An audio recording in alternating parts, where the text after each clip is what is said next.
I meant to ask you this at the house where we just were, but how do how do you even begin to fight gun violence? Because I feel like it's like peeling back the layers of an onion, right? I mean, it's a lot.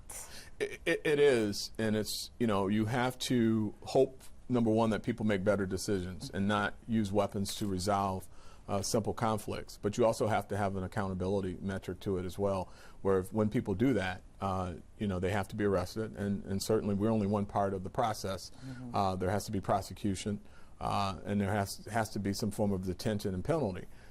So our part of it is to ensure that we constitutionally police, which we do, and when someone makes a horrible decision to use a gun or to irresponsibly own a gun, that there's a penalty for that behavior. And then it's my hope that the community will look at that and make better decisions from it. Especially as we head into the warmer months and the summer months. Yes. Are you concerned? Yeah, I'm concerned, but prepared. My executive team is prepared. We looked at, when I got back in June of last year, we immediately put our 5-point strategy into place. And what we did with that is we said, okay, at the end of the year, at the end of the summer, we did an assessment and we asked ourselves what worked, what didn't work, what can we do better, what makes better sense. And so as part of that, we informed our community crime strategy with the lessons learned from our 5-point strategy, which you'll see here in a moment. But yes, we are prepared, certainly concerned. I'm very concerned with the number of children that I'm seeing come in contact with unsecured weapons. That's something that you really can't police. You can't, there is no officer I can put on patrol for that. That's an in-home decision that really has to be made by the people who choose to own a firearm. So I know you've heard this said before that the toughest jobs in the city are being the quarterback, right? The mayor and the chief of police. What keeps you up at night? What makes your job so difficult? Well, children, the children that are being shot and killed, and the violence. And it's my hope that we never accept that as a way of life. That it's not okay for our babies to be shot. It's not okay for our children to find weapons that are unsecure, either use them on themselves or use them on others. I'm very concerned about that. I'm concerned about young people who are destroying their lives with impulse decision making. It very much concerns me. Understanding that, where I come from, and I've very proudly talk about, being the only son of a single parent, and being fortunate and blessed to have the opportunities, but the mentors and the positive role models, and my uncle and others that have helped me guide who I am, and looking at young people from our community that may not have those opportunities, and understanding they make a poor choice, they're likely to end up in jail. I want them to have other opportunities. Yeah. We all heard the mayor this week talking about the reduced crime rate, right, since you've taken over. We heard the swipes, right, that were taken at former Chief Craig. Do you worry about the pressure on you right now and on this department to perform? Well, you used the analogy earlier about the quarterback and that type of thing. This isn't a sporting event. This isn't. I'm not the head coach of the Detroit Lions. So the wins and losses aren't something that I can control. The wins are when we don't have to lock somebody up and somebody doesn't become dead in our city. That's a win. I will put as many officers on dots as I can looking at data. I will make sure that we have the appropriate number of officers on the street, that we're addressing the issues.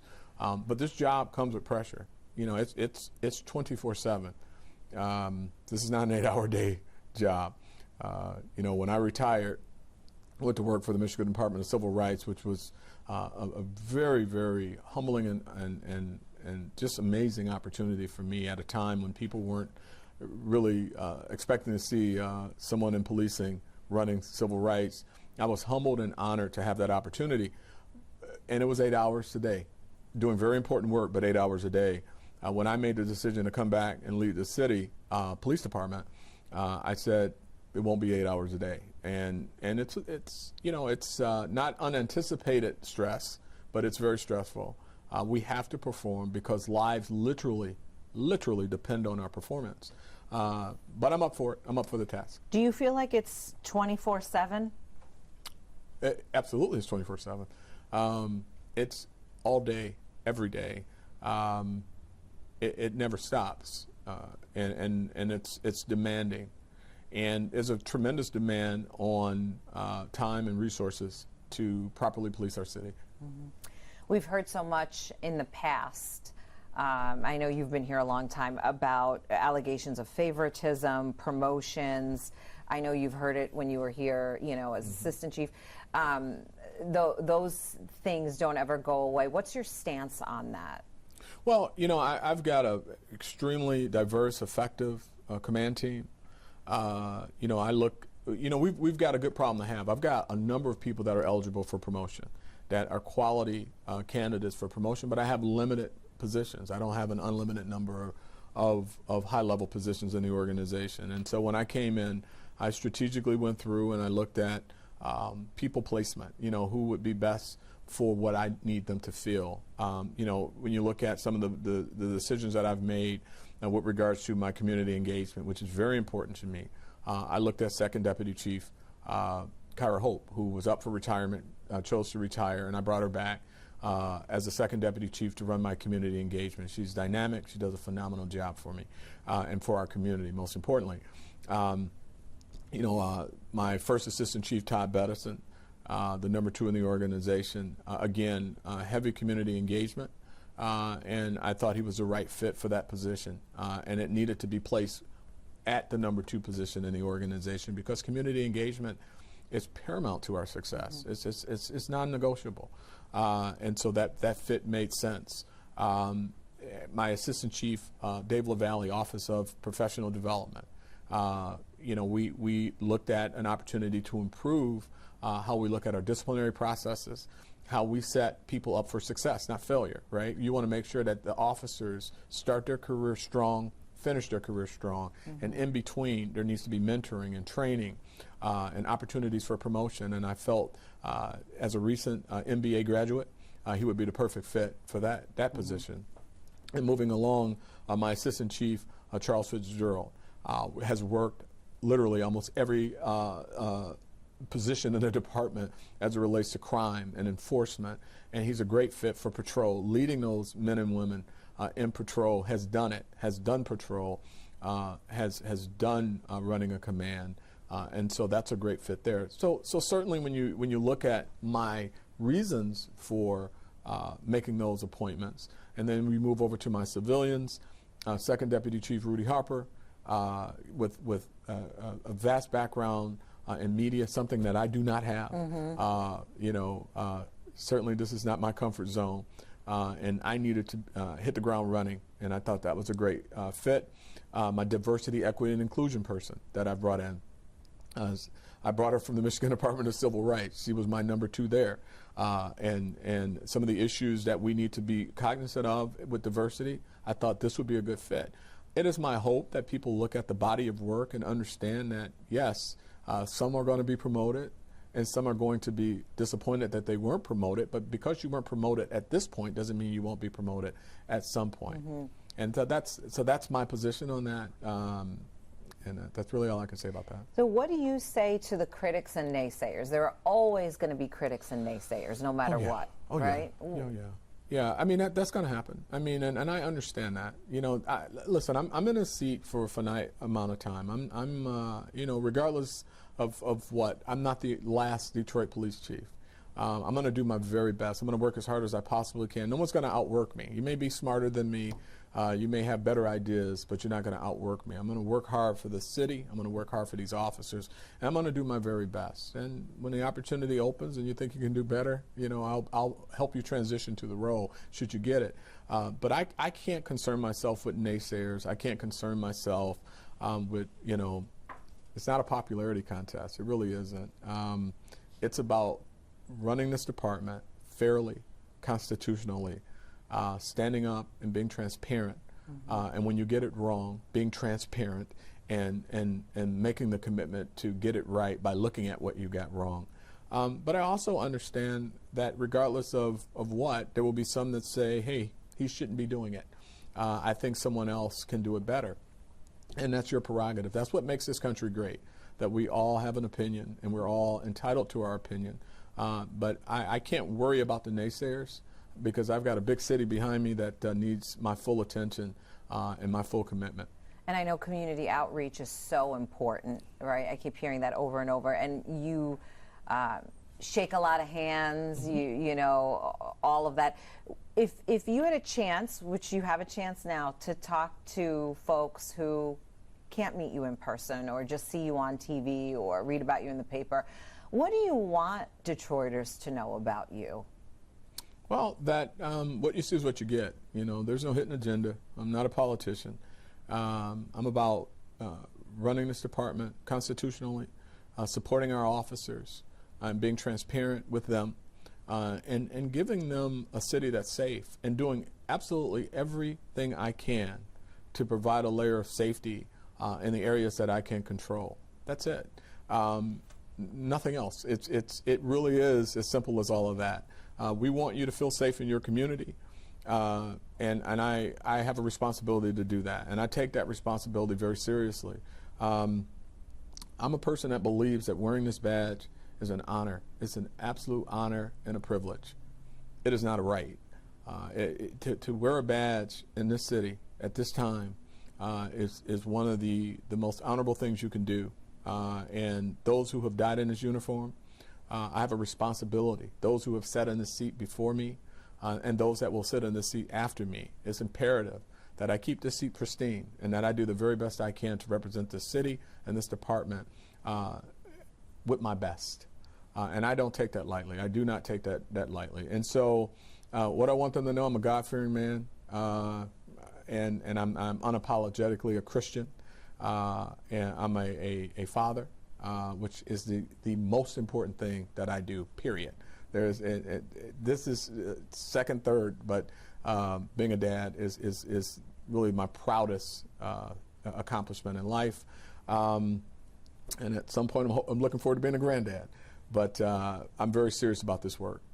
So this is the safety strategy. Yeah. So this is our 2022 community safety strategy, and we've been working on this since the fall, right? Since the fall, okay. Yes. And proud of this. Very proud of this, and certainly it is informed by every command officer in this department. And the reason for that is, you know, we have 12 precincts, and each precinct has its own unique issue that it's trying to address. Mm-hmm. Some precincts have an issue with drag racing. Some precincts have an issue with speeders. Some precincts have issues with B&Es and things such as that. So what we've asked each precinct to do is contribute to this. This document is about 200 pages. I'll be releasing it to the community next week. Okay. Which day? Is it Tuesday? We're looking at Tuesday. Okay. We're binding it up now, and we want to make sure that we release it. But I'll give you the highlights of it. And so it's the 2022 Community Safety Strategy. Next page. And really, what we did here is we looked at our 5-point plan last year, and that kind of serves as our cog, our gear to move us through what we need to do to keep our community safe. So as you can see, it's crowd management and code enforcement, police presence, which is simply being present, being on patrol, mm-hmm. our noise enforcement, our traffic enforcement, and certainly our community engagement. And this, you know, as we look at this, sorry, Chief, what's the green one there? Noise enforcement. Noise, okay. And so basically what that means for us is with I'll start with the crowd management and code enforcement. So we have a good problem with people attending large events, small events, you know, but we also have the parks and the community parks and the neighborhood parks, mm-hmm. Where, you know, in the summertime, you know, the parties start early and go late into the hours or evening hours. So we want to make sure that we control that behavior from the standpoint of being present, talking to the community, and letting them know that the park's closed, and hopefully that we'll have compliance with that. And at the point that the officer makes the police presence known and advising them. However, there will be enforcement as well. When the parks are closed, you'll be notified that the park is closed and asked to leave the park. Okay. Then, you know, and These are all new strategies, though, Well, right? these- Or are they kind of strengthening? the 5-point plan, Okay. right? So the 5-point plan of last year, these are really strengthening that plan. Okay. But it's pretty much the same concept.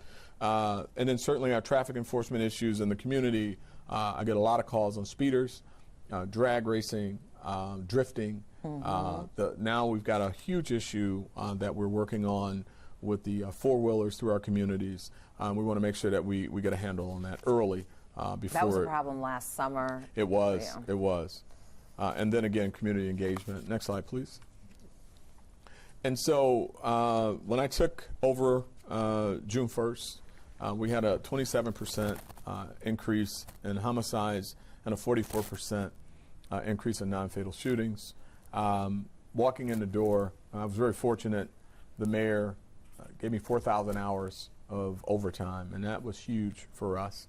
When we launched our team, made our decisions for deployment, we were able to deploy into these areas without impacting our calls for service, which is very important. So when a citizen calls 911 and needs a car to their home, it's important that they go and that they go there timely. And so by making these deployment decisions, that 4,000 hours of overtime allowed me to keep that intact and then layer some of these areas that I've showed you with additional officers. So it's very impactful. So operating with what we had and then looking at some of the things we needed to do. Again, we've got the crowd management and code enforcement, and those are your large parties, your parks, your Greek towns, any place where there are large numbers of people. Noise enforcement, traffic enforcement, community engagement. Again, we were able to conclude 2021 from where we started with a 4% reduction in homicides, a 9% reduction in non-fatal shootings, and we continue right now to move in the right direction. And I'll preface this. We are not bragging. We are not trying to say, we have solved this problem. We have to get through the summer. And we look at this data points for us to benchmark what's working, what's not, as opposed to celebrating any success. Because anytime, you go to the scenes that you and I go to, and you see these mothers crying over their children, holding up some statistical report of how you're down 4% and 9%, doesn't really impact that person. It means nothing to them, and nor should it. But we look at where we were, where we are right now, and where we are now. Starting here, as of this morning, we're looking at a 25% decrease in homicides and a 21% reduction in non-fatal shootings. So that's good. That's good from the standpoint of you're doing better than you were. The programs and the processes are moving you in the right direction. But what can we do to increase that number and further reduce violent crime in our city? What do you attribute this to? Well, number one, the community, right? I mean, the community is fed up with violence. The community works with us. They trust this department. They work with us. We could not do this without the community, period. And so that's the biggest contributor. Now, when you talk about the policing is visibility. Community engagement is huge. And when you talk about the impact of community engagement, it's not just going to a park and passing out leaflets. It's community engagement at a high level. It's the work that Second Deputy Chief Hope does, where she's walking in the community. She's at these scenes where these celebrations of life and talking to victims of violence and giving them hope and also giving them options. One of the programs that the mayor announced recently, I think is going to have a tremendous impact on crime, and that is the Grow Detroit Workforce program, where and I'm messing the name up, and I shouldn't. That's okay. But I'll tell you the concept more than the name, and that is the ability to get your GED while earning money to get your GED, and then earning additional money, taking apprenticeship jobs and things such as that. We're going to have a large number of our young folk this summer working again. Those programs, it changes decisions. It gives people hope and opportunities. Giving someone an opportunity to get a high school diploma while paying them, and then allowing them to get one of these specialty jobs and get paid $15 an hour while you're doing that, that's incredible. And that's life altering. And so all those things help. Community engagement, giving people opportunities, the emphasis that we have right now in our department on mental health services, our CIT program, crisis intervention, and then the community engagement from a mental health standpoint is also very impactful. And so as we go through this summer, there's a few tools that we want to make sure that we continue to use, and they were successful last year, and we want to make sure we enhance and use them again this year. Our police presence, which is so important, police presence, neighborhood police presence. I'm smiling because we walked so much last summer, myself included. It was fun getting in the community, just doing foot beats and meeting people and shaking hands, but putting our officers out there too. We have a program at the academy called Serve Then Protect, and before you can get a precinct assignment, you have to walk the beat. It was hot, some hot days with the officers, but I got out there with them, and we're going to do it again this year. I thought it was one of the most impactful programs for citizens to see officers in the community. Doing it again this year. Looking forward to it. I was going to say for them to physically see your presence. Before you jump in that scout car, let the windows up and turn the air on. You're out there walking the neighborhoods, and I think that's tremendously impactful. Our NPO program, which second to none, our NPOs do an amazing job for us. And then we look at our tools and the tools we're going to be using for our crowd management and in our neighborhoods. We had a horrible shooting in the 10th precinct last summer at a field where some kids were playing football, and one group decided to bring a gun and settle some disputes, and we had 4 kids that were shot, and we were able to make the arrest. But we thought about them. We said, what if we had metal detectors at that field? And so we're going to be working to provide metal detectors for our community events. At parks. At parks. We want to work with our community stakeholders. If they're having a large event, they can have metal detector. We'll give you a metal detector. And again, this is not to make arrests for weapons. This is hopefully people see the metal detector and say, hey, I'm not going to go towards it. Turn around, go home, put the gun in the trunk, whatever they need to do. We want to save lives, and that's what we're going to be about. Our police towers, huge tool for us.